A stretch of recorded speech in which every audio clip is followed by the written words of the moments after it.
యమ్మీ and క్రంచీగా ఉంది. Welcome back to another video. ఇక్కడ వచ్చేసి నేను ఈరోజు గార్లిక్ బ్రెడ్ చేసుకుంటున్నా. ఈవినింగ్ స్నాక్గా ఏం లేవు అనేసి, ఏం చేసుకోవాలో తెలియకుండా బ్రెడ్ ఉందనేసి ఓకే గార్లిక్ బ్రెడ్ చేసుకుందాంలే అనేసి నేను గార్లిక్ మొత్తం చాప్ చేసేసి బటర్ అవన్నీ చేసేసుకుంటే లోపు అంతలోకి అన్న ఇద్దరు కూడా లేచేశారు. ఇంకా వాళ్ళని కూడా కొంచెం ప్యాంపర్ చేసేసి వాళ్ళని కూడా తీసుకొని వచ్చాను. ఇంకా బ్రెడ్ మొత్తం స్ప్రెడ్ చేసేసి వాటిని టోస్టింగ్కి పెట్టేశాను.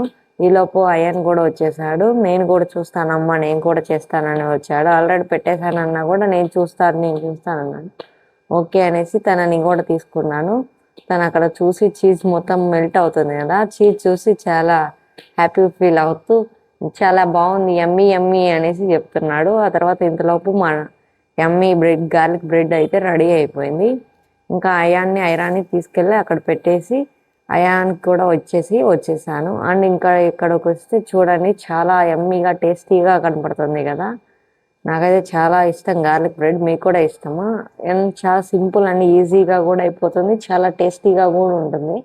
ఇలా నేను ట్రై చేస్తూ ఉంటాను అప్పుడప్పుడు. మీకు కానీ మా వీడియోస్ నచ్చినట్లయితే like, share and subscribe to my channel.